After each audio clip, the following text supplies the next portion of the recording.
Once you see it, you can't unsee it. I'm talking about the survival response of fawning. If you've been watching my series on fawning and you're wondering what's next, hang tight, I got you. We're going to talk about spotting patterns, self-leadership, and taking inspired action using Kundalini yoga, the backdrop of your nervous system, and how you can make really sweet decisions about supporting yourself in order to move forward. Come and join me. We've got this.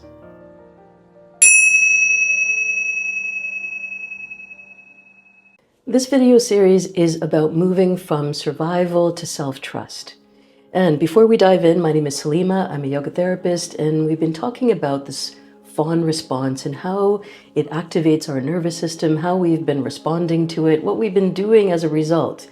And I want to offer you a little bit of background before we dive in a little bit deeper and some baseline so that you can really understand what this pattern is all about, how to spot it, and then also how to move forward.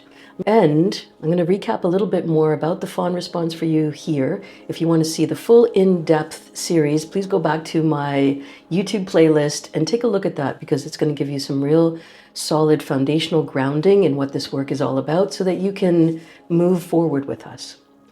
Fawning, as you learned in my last video series, is a relational trauma response. It's all the ways that we have adapted in order to stay in connection with the people around us, particularly when we were young, and that adaptation has continued onward throughout our lives. And this is particularly true if you were born as a girl child or you're living in a woman's body, that this is also a condition of how we were taught to survive. And it has a few different faces. It looks like, it's sometimes called people-pleasing. It looks like conflict avoidance, overgiving, over-explaining, accommodating, self-sacrificing, martyring, judging others, perfectionism, and so on and so on and so on. Does it sound familiar? Yeah, I get you. And because of that, because it's been going on for so long, sometimes we think that's our actual personality. And I'm here to tell you that it isn't. It's not a personality fault or flaw. This is how we were conditioned to grow up. And here we start to understand how our systems adapted to all of that pressure to conform, that pressure to make sure that everybody else was comfortable and feeling good in order so that we could feel good. And that is coming from the nervous system. Our bodies understood where the threat was residing, who we had to appease in order to feel safe or to keep the house quiet, or to ensure no more fighting or no more drinking or no more, you name it. You're probably very familiar with that. And not only will your body override your good intentions, your body will put that sensation first. And this is a really key part of talking about the nervous system and starting to dive into this deeper work that we're doing about developing self-trust so that we can trust our inner voice and we can start to move forward. And understanding the pattern is just one step. Engaging the body is the next step. So now we've got a clear understanding of what the nervous system is all about, and also what the fawn response has triggered us to do over time. Let's talk about what is a nervous system reset. And this is the most important, the most valuable piece of content that most creators forget about, don't mention, and it's the most important part. And let's do some myth busting at the same time, okay?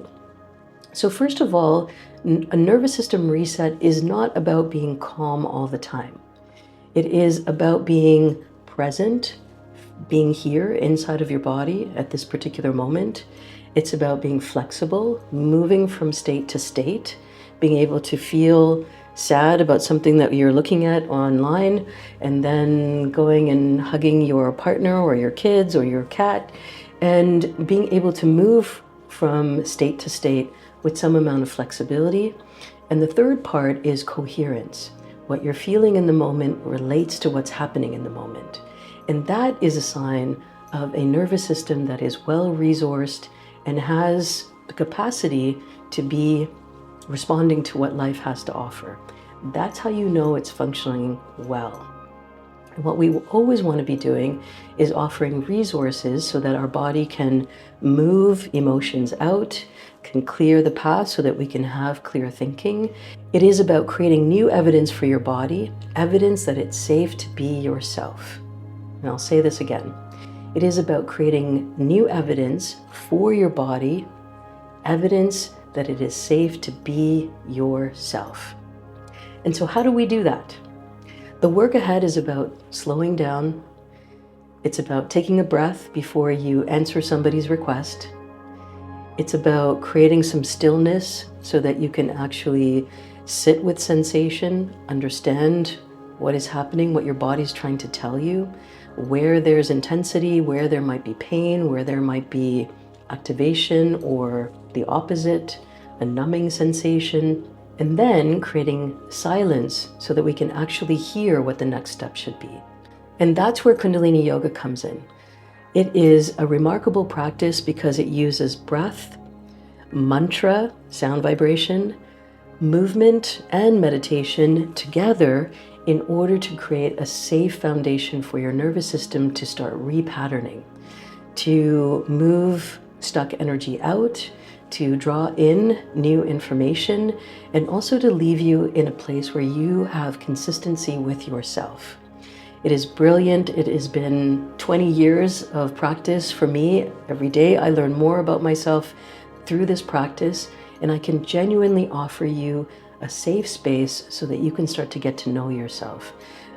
Beyond all the external voices that might be playing out in your life, beyond all the things that you might have learned along the way that are the right things to do.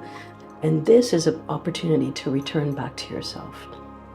So needed and so necessary, especially if you found yourself here, understanding that you have abandoned yourself. And the invitation now is to step back in, to take on that sacred work and to build that self-trust back. So let me give you a little sample of how Kundalini Yoga works, since we're on that topic anyway. Join me now. What you're going to do is take one hand and place it over the eye. So I'm using my right hand, covering my right eye. And now we're going to take the left eye and move back and forth, right to left to right. And this is a way of stopping rumination. So if you find that your mind is looping, this is a really good practice in order to move that energy out and also to focus inward on your nervous system. Good. Take a deep inhale now. Close both eyes. Just relax for a moment. Exhale. One more time. Open the eye. Deep breath and move from right to left to right. Very simple. Very straightforward. We're working specifically with the optic nerve here. Good. Last two. Last one. Inhale very deeply. And exhale completely. Relax the hand down. Good. And now we're moving to the opposite side. So take your left hand, cover the left eye, and now we're moving the right eye from left to right. Take a deep inhale. Left to right, right to left. So the head doesn't move. This is just the eye moving from side to side.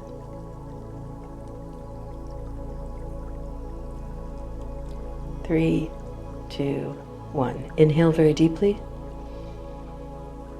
Exhale. Inhale. One more time. Left to right, right to left.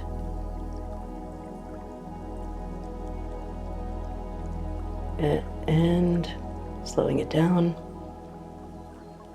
Relax the hand down. Good. And then slowly come back. How do you feel? Such a powerful way to work directly with the nervous system, and these are the ancient roots of what we now call EMDR. It is using a focal point, it's using the eyes, and this is, for those of you who practiced yoga before, this is a drishti. This is a focal point that helps to relax the nerves in the body so that you can come back to presence. Notice for yourself, how did that feel? If you found that helpful and you're curious to do more, I got you. Harmony Within is my coaching course and community for nervous system resetting, and it has an incredible community of powerful women who are doing this work alongside of you. It is amazing how effective it is to hear other people talk about their life experiences. It is affirming to witness and to behold everybody's transformations. I hope you'll join us. The link is below. As we come to conclusion in this particular video, I want to leave you with 3 key steps that all of us need to take in order to work with our nervous system and to move forward in our lives, to start developing that movement towards self-trust and starting to release the pattern of survival. And that is this: self-awareness. Self-awareness is noticing the pattern. It is feeding your mind and your consciousness with this information to understand yourself better, to see yourself in relation to other people a little more clearly. And that's bravo, pat on the back for being able to do that, because it takes a certain amount of bandwidth, capacity to take in new information and start to make those changes. And that's part number 2, which is self-leadership. It is investigating, it is trying new practices, it is delving into Kundalini yoga so that you can start to notice what it's like to have a nervous system that has capacity and that has been reset so that you can expand your vision of yourself. And that's through Harmony Within. And then finally, it is step number 3, which is taking inspired action. It is about having those tough conversations, making those decisions about who gets to stay close to you, who you need to let go of, what your vision for your own future looks like, and how to do that with the life that you have created. And all of that can be done. It's not quick and easy, I promise you that, but it is definitely doable. And if any of the women in Harmony Within are examples for you, you'll see that very quickly you'll be able to work with yourself, your own truth, in order to come forward. So to recap now, we're going to build on the foundation of what we've already established in the Fawning series. And we know that this is part of the nervous system, so there's no judgment required, there's no self-criticism required. What we're looking for is a little bit of compassion, a little bit of empathy for ourselves. All that energy we turned externally to other people to help them feel good, now it's our time to take it back. And that's what this whole series is all about. There are 4 more videos to look forward to. The next one is a 7-day daily practice of Kundalini yoga so that you can get familiar with the practice and start learning how it can work in order to support your nervous system. Video number 2 is about identifying loops and noticing the places where you're not able to meet your goals and how to work with your nervous system to meet your goals. Number 3 is about those big identity shifts that happen, whether you're going through a breakup, a divorce, your kids are leaving home, maybe you're coming out later in your life. All of these places are times where we need to support our nervous system. And then the 5th video in the series is about perimenopause and menopause and how we come into, as women, we come into this second adolescence, I would say, and we start to call back our power, call back our identity, and become more autonomous. All of that is coming in the coming weeks and months. I'm so proud of you for coming here and diving in with me. It is an honor to be with you.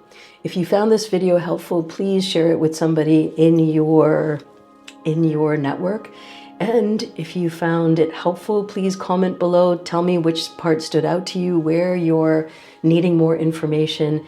And of course, come into Harmony Within.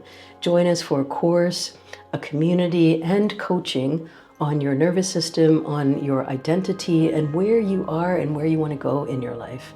We are waiting for you on the other side. The links are down below in the description box. Until the next video, my name is Salima, yoga therapist. Thank you so much for being here.